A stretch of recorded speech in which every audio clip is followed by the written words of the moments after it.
You know that feeling, right?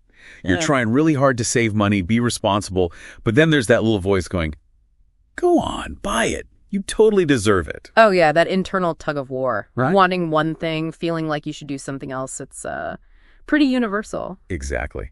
And it turns out psychologists have been thinking about these inner battles for decades. That's right. And today we're diving deep into one of maybe the most influential ways of thinking about this. Sigmund Freud's structural model. The id, ego, and superego. Yes, it's like we're going to introduce you, listener, to the main characters inside your own head. Mm-hmm. Our goal here is simple. Give you a really clear, straightforward understanding of this whole framework. No dense jargon, promise. Right. The aim is for you to get some genuinely useful insights into why you think the way you do, why you act the way you do. Maybe even understand your own motivations, that inner compass, a bit better. And we've looked at a bunch of articles and summaries that break Freud's ideas down pretty well. Yeah, different takes that help us piece together this really significant theory. Okay, so let's meet these three players in your mind. So Freud brings in the id, ego, superego. Yeah. When was that? Early 20th century? Yeah, mostly in the 1920s, maybe into the 30s. But it's important to remember this wasn't like his first idea about how the mind worked. Right. There was something before this. Exactly. He had his earlier model, the topographical one, conscious, unconscious, that kind of thing.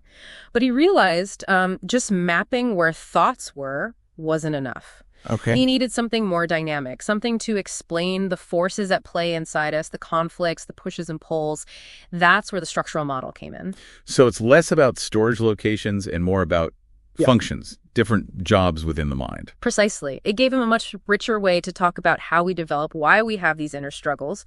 But, it's crucial to remember these aren't literal parts of the brain you can point to. Right, not like the frontal lobe or something. No, they're concepts, ways to think about mental jobs. Although, interestingly, modern neuroscience is starting to find some links, some correlations between these ideas and actual brain activity. It's fascinating. So it's a framework, a way to understand ourselves. What was Freud really trying to get at with these three parts? Well, fundamentally, how our personality gets built, why we behave in certain ways, and where all that internal conflict comes from. It's all about how these three, the id, ego, and superego, interact. Okay, let's break them down. The id. Yeah.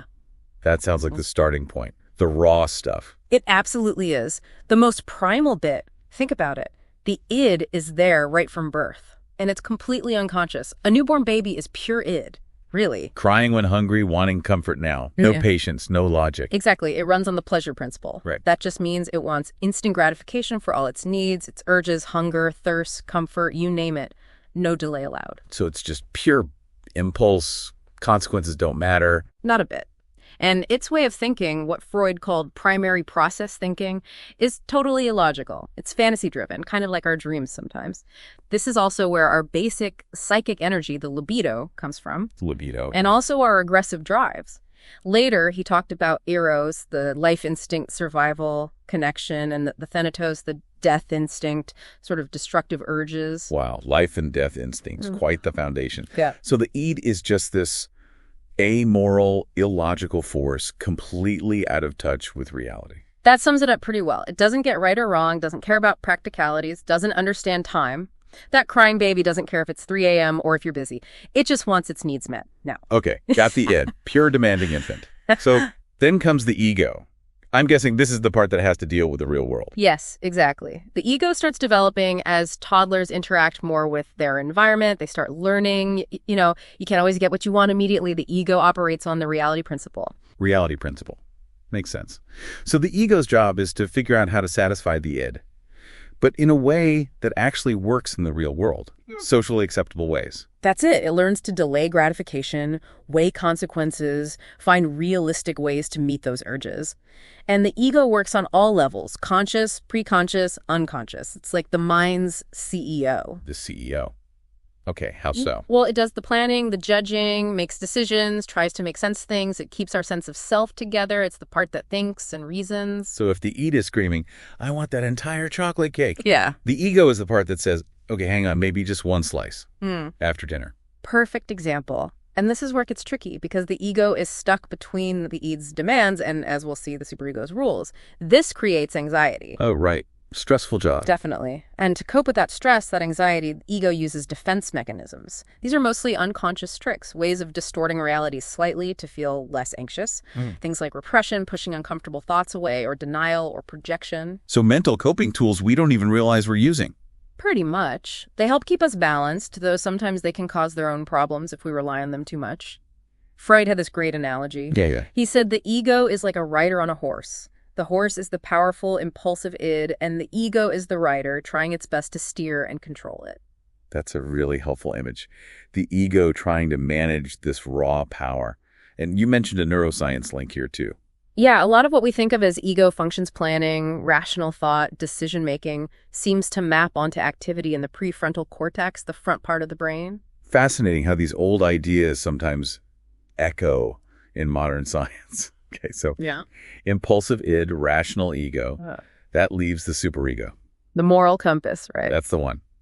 This develops a bit later, usually around age 5 or so. It happens as kids start internalizing the rules, the values, the shoulds and shouldn'ts from parents, teachers, society.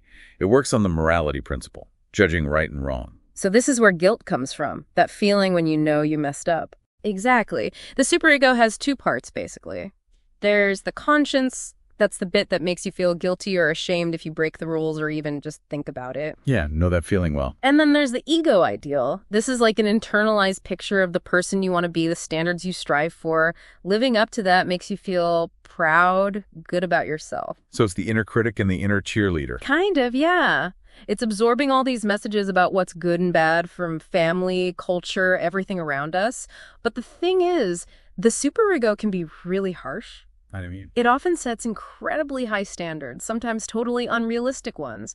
This perfectionism can actually be quite punishing. It can lead to constant self-criticism, fear of failure, that kind of thing. that makes a lot of sense. Yeah. It's not just about stopping bad behavior. It can also make us feel inadequate. Any brain links here? Well, some researchers connect its functions, storing rules, making moral judgments to areas involved in memory retrieval and cognitive control, managing social behavior. Okay, so 3 forces. The demanding id, the practical ego, the judgmental superego. It sounds like they must be constantly arguing. They often are. That's the core idea. The mind is this dynamic system, and conflict is pretty much inevitable because they all want different things. Can you give more examples, like everyday clashes? Sure. Think id versus ego. You really want to buy that expensive gadget now, but your ego reminds you about your rent payment and says maybe wait. Right. Impulse versus reality check. Then ego versus superego. Maybe you could cut a corner on a project to finish faster. Ego's practical solution. But your superego pipes up saying, that's not honest, that's wrong, causing guilt. Okay, practicality versus morality.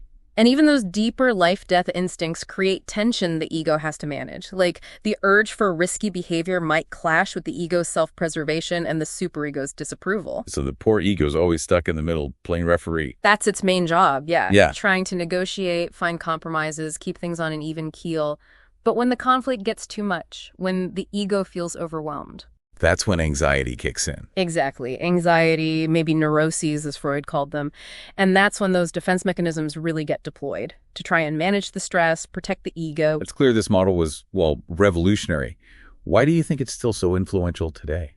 It just fundamentally changed how we thought about ourselves. The idea that we're not purely rational, that there are these powerful unconscious drives, these internal conflicts shaping us, that was huge. It laid the groundwork for psychoanalysis, obviously, but its influence spread everywhere: literature, art, how we understand culture. So even though psychology has moved on in many ways, these core ideas still resonate. Absolutely. The specifics might be debated, refined, but the basic framework understanding motivation, internal conflict, the role of the unconscious, that's still incredibly valuable. Yeah. And the idea of mental health being linked to a strong, flexible ego that can handle these pressures, that's still very relevant. And therapy is based on this, like psychodynamic therapy. They focus on strengthening that ego, helping it manage everything. That's often a key goal, yes. Bringing the unconscious stuff, the conflicts, the defenses, into awareness, so the ego has more conscious control, more options. It really highlights how much our early experiences and those hidden parts of our mind shape who we are. Okay, let's try and wrap this up. So we've got the id, this raw, primal energy wanting immediate satisfaction. Then the ego develops, the realist, trying to manage the id within the constraints of the world. And finally, the superego, our internalized moral code, judge, and ideal. And they're all interacting constantly. That's a great summary. You've really grasped the essence of this incredibly influential model. So for you listening, here's something to think about. Next time you feel torn about a decision or notice an internal struggle, pause for a second. Can you maybe spot the id pushing for something immediate? The ego trying to figure out the practicalities. The superego waving a moral flag. Yeah, just noticing those different voices, those different poles, it can be quite revealing about what's really driving your choices day to day. It's a really powerful lens to look through. We hope this deep dive has given you some interesting food for thought about your own inner world.